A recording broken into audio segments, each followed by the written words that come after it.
여러분 안녕하십니까? 5월 12일 화요일 KBS 아메리카 뉴스입니다. 자전거는 가장 간편한 친환경 교통수단 중에 하나라 하겠는데요. LA를 비롯한 대도시의 시 당국은 자전거 출퇴근과 이용을 적극 장려하고 있는 실정입니다. 그런데 다른 한편으로 자동차와 자전거 사이의 도로 공유와 안전에 대한 논란과 시비도 끊이질 않고 있습니다. 이번 주가 LA 자전거 주간입니다. 자전거와의 도로 공유를 놓고 벌어지고 있는 그 오해와 문제점들을 알아봤습니다. 윤범수 기자입니다. 지난해 11월 굿사마리탄 병원 간호사로 일하던 한인 이혜경 씨는 자전거를 타다 차량에 치여 목숨을 잃었습니다. 옆에 함께 있던 남편도 다리가 부러지는 중상을 입었습니다. 이 씨를 숨지게 한 10대 운전자는 운전 중 문자를 보내다 이 씨 부부를 들이받았습니다. I miss my best friend Lee Craig. I miss her every day. If it wasn't for texting or cell phone use, I think she could still be here with us today. 1,000만 명에 가까운 인구가 사는 LA 카운티에서 전체 2%였던 자전거 이용자는 2010년 이후 3%까지 늘어 30만 명에 달하고 있습니다. 해마다 자전거 관련 사고도 늘어나는 추세. 미 전국 기준 자전거 사고는 16%가 늘었습니다. 또 2013년 기준 338명이 자전거 사고로 목숨을 잃은 캘리포니아는 자전거 사고가 가장 많이 발생하는 주가 됐습니다. 사고는 대부분 자동차와 충돌하는 경우인데 절반 이상인 56%가 자전거 이용자의 실수 또는 부주의로 판명났습니다. 일부 자동차 이용자들이 자전거와의 도로 공유를 반대하는 이유입니다. 하지만 이보다는 여전히 자동차 운전자의 부주의가 사고 발생 시 더 치명적이라는 주장이 더 많습니다. Bike riders have a responsibility to ride in a way that's safe for themselves and the people around them as well. That's worse than drunk driving because more people do it and you really truly are not paying attention to what's on the road. 누구의 과실이냐를 따지기 이전에 관련 교통법규 강화와 자전거 전용로 확대가 더 시급하다는 목소리도 나오고 있습니다.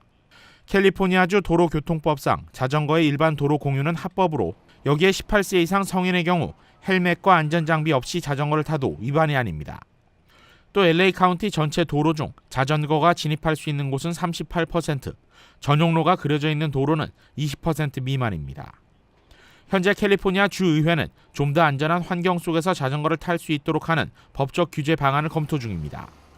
또 LA를 비롯한 각 지역시 당국은 관할 지역 도로의 자전거 전용로 확충을 교통 회수에 필요한 우선 정책으로 삼아 시행하고 있습니다. KBS 뉴스 윤범수입니다. 뉴욕 네일샵에서 노동 착취가 벌어진다는 뉴욕타임스 보도에 대해 한인 업주들이 들고 일어났습니다. 한인을 겨냥한 악의적인 허위 과장 보도다 하는 건데요. 뉴욕타임스 측이 어떻게 나올지 관심입니다. 뉴욕 박태서 특파원입니다. 뉴욕 한인 네일협회는 이번 보도가 한인 비하, 인종차별에 가깝다고 성토했습니다. 뉴욕타임스를 상대로 정정 보도와 사과, 법적 대응에 나서겠다고 밝혔습니다. 중국계 또 베트남계 타민족들에게도 많이 운영되고 있는데도 불구하고 모든 잘못이 우리 한인들 네일 업주들의 이런 악덕 업주인 것처럼 묘사한 기사에서 문제가 된 종업원들의 열악한 근무 여건과 급여 등은 한인 업소에선 상상도 할 수 없다는 것입니다. 한인 업주들은 뉴욕 전체 6천여 네일 샵 가운데 절반을 운영하는 한인들에게 막대한 피해를 입혔다고 주장했습니다. 몇 프로도 안 되는 일을 갖고 이런 쓰레기 같은 얘기들을 갖고 미화시켜서 저희들이 꿈과 희망을 가지고 열심히 일하고 있는 저희 네일업소 진짜 너무 화가 나거든요. 저희 일하는 저희 희망들을 다 짓밟아 버린 거예요. 그리고 뉴욕타임스는 현재까지는 공식 입장을 내놓지 않았습니다. 하지만 일부 업주의 정정 보도 요구에 기사를 고칠 계획이 없다고 밝혔습니다. 뉴욕주 정부는 네일 업소들에 대한 실태 조사에 착수했습니다. Women who work in nail salons tend not to have resources. They tend not to have power. They tend not to have lawyers with them. 뉴욕 일대 네일 살롱의 노동 착취 등을 고발한 뉴욕타임스의 이번 탐사 보도는 재미 한인 기자가 취재 보도 과정에 주도적으로 참여했습니다. 뉴욕에서 KBS 뉴스 박태소입니다. 뉴욕시가 낙후된 홈리스 쉘터에 대한 획기적인 개선책 마련에 나섭니다.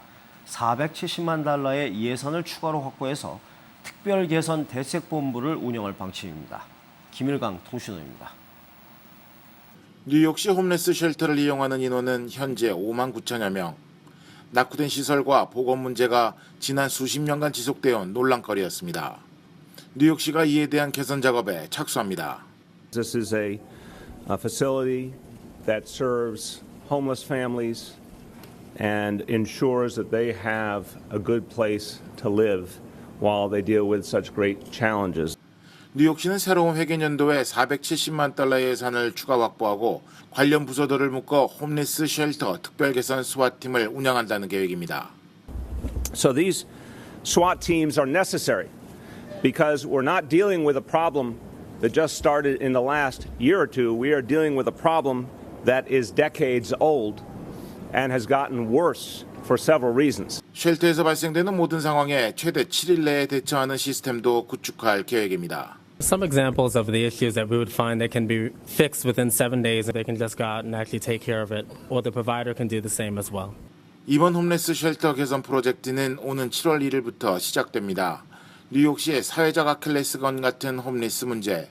개선 작업이 어떠한 결과치를 가져올지 귀추가 주목됩니다. 지금까지 뉴욕이었습니다. 미술계의 거장 파블로 피카소의 그림이 크리스티 경매에서 미술품 낙찰가 최고 기록을 경신했습니다. 낙찰가가 무려 1억 8천만 달러에 달합니다. 노승욱 기자입니다. 파블로 피카소의 유화, 알제의 여인들, 미술품 경매 사상 최고액을 경신하며 어제 낙찰됐습니다. $160 million, Brett. It's yours. 경매소 수수료를 합친 낙찰 금액은 무려 1억 7,900만 달러가 넘습니다. 종전 최고 기록은 지난 2013년에 경매된 프란시스 베이컨의 루치안 프로이드의 세 가지 연구로 1억 4,200만 달러에 낙찰됐습니다. The crowning glory for us were the two great objects in the sale, the wonderful, wonderful Picasso, which sold for an extraordinary price after a huge amount of competition, and the wonderful pointing man who looked a little bit like an auctioneer. 이날 경매에서는 최고가 경신이 계속 이어졌습니다. 알베르토 자코메티의 조각 작품 포인팅맨도 약 1억 4천만 달러를 호가하며 조각 작품 중 최고가를 기록했습니다. 이러한 예술품의 가격은 미술 작품의 투자 가치와 함께 최고의 예술품을 구매하려는 수집가들의 경향에 의해 정해진다고 전문가들은 말합니다. Buyers are coming to Christie's from all over the globe. And tonight we saw a huge amount of competition against American bidding from European buyers and also, as you saw, from Asian buyers. 크리스티 경매사와 세계 2위 경매 업체인 소더비는 지난해 회사 설립 이후 최대 매출을 기록했습니다. 전문가들은 신흥 갑부들의 고가 예술품 구매에 대한 관심이 최근 고조되면서 글로벌 예술품 경매 시장에 활기를 불어넣고 있다고 분석했습니다. KBS 뉴스 노수욱입니다. 지난달 강진이 발생한 이후에 17일 만에 네팔에서 또다시 규모 7.3의 지진이 발생했습니다. 지금까지 네팔과 인도, 중국 등에서 60여 명이 숨졌고요. 1,200여 명이 다친 것으로 집계됐습니다. 정용우 기자입니다. 네팔 의회 건물이 심하게 흔들립니다. 화들짝 놀란 국회의원들은 황급히 빠져나갑니다. 도로는 공포에 질린 사람들이 한꺼번에 쏟아져 나오면서 아수라장으로 변했습니다.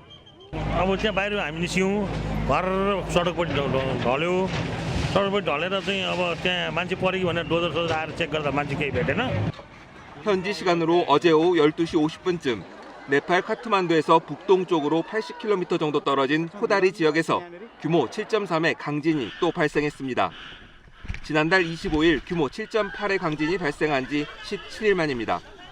네팔 당국은 이번 지진으로 지금까지 50여 명이 숨지고 1,200여 명이 다쳤다고 밝혔습니다.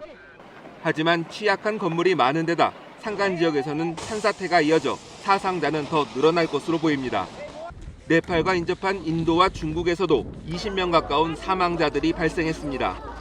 네팔 주재 한국 대사관은 지금까지 파악된 교민들의 인명피해는 없다고 밝혔습니다. 정부는 현지 체류 우리 국민과 여행객의 피해 현황 파악 등을 위해 신속 대응팀을 오늘 재파견합니다. 미국 지질조사국은 며칠 안에 또다시 규모 7 이상의 지진이 발생할 가능성을 배제할 수 없다고 경고했습니다. KBS 뉴스 정용훈입니다. 이번 네팔 지진의 경우엔 지난달 대지진의 여진으로 분석되고 있는데요. 이 지역엔 여전히 지진을 일으킬 수 있는 에너지가 잔뜩 쌓여 있어서 추가로 여진이 발생할 가능성도 크다는 분석입니다. 보도에 이종훈 기자입니다. 네팔의 수도 카트만두를 사이에 두고 불과 17일 만에 또다시 강진이 발생했습니다. 지난달 대지진의 진앙에서 남동쪽으로 약 150km 떨어진 곳입니다. 어제 지진은 규모 7.3으로 지난달 지진보다는 다소 약했습니다. 그러나 진원의 깊이가 15km로 얕아 또다시 큰 피해가 발생한 겁니다. 학계에서는 이번 지진을 지난 대지진의 여진으로 분석하고 있습니다. 지난달 지진이 발생할 당시 남동쪽으로 150km가량 찢어진 단층대의 끝단에서 이번 지진이 발생했기 때문입니다. 그동안 지각판에 쌓여있던 힘에 더해 대지진으로 또다시 힘이 가해지면서 강력한 여진이 발생했다는 설명입니다. 두 차례 강진으로 카트만두 부근에 쌓여있던 에너지는 해소됐지만 네팔 북서쪽 지역의 지각은 여전히 불안정한 상태입니다. 아직 여전히 많은 힘이 북서쪽 방향으로 쌓여 있고 이곳에서 추가적인 여진이 발생할 가능성이 있습니다. 미국 지질조사국은 이번 주 안에 네팔에 또다시 규모 7 이상의 강진이 발생할 가능성이 있다고 밝혔습니다. KBS 뉴스 이정훈입니다. 북한이 성공했다고 발표한 잠수함 발사 미사일 시험은 잠수함이 아니라 바지선에서 이루어진 발사 시험으로 보인다고 북한 군사 문제 전문가가 분석했습니다.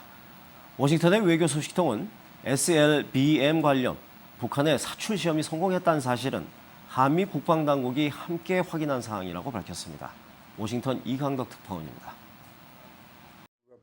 북한 군사 문제와 위성사진 분석에 능통한 버뮤데즈 씨는 북한의 SLBM 개발 단계가 잠수함에서 발사할 수준에 이르지 못했다고 말했습니다. 버뮤데즈는 이번 발사 시험도 잠수함이 아니라 수십 몇 미터 아래에 있는 바지선에서 발사가 이루어진 것으로 분석된다고 밝혔습니다. And given the new status of the actual launch mechanism that you would need to launch it, it would seem more probable that it was launched from a barge rather than the submarine. 버뮤데즈는 위성 사진을 정밀 판독한 결과 바지선 발사로 결론을 내렸다면서 바지선은 잠수함 바로 옆에 있었던 것으로 보인다고 말했습니다. 또 북한이 공개한 발사 시험 장면 사진 가운데 미사일이 물을 뚫고 나오는 장면은 포토샵이 가미된 것으로 분석된다고 설명했습니다.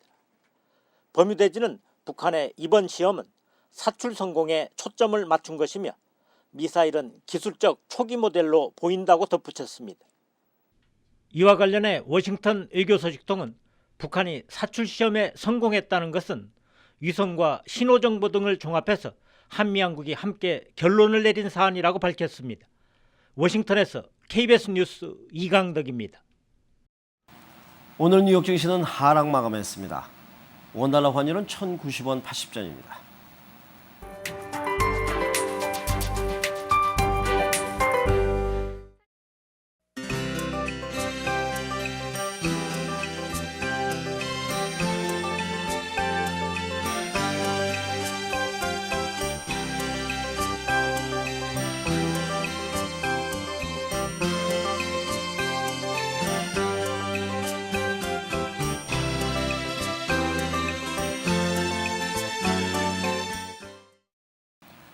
화요일 밤 KBS 아메리카 뉴스를 마칩니다. 시청해주신 여러분 고맙습니다.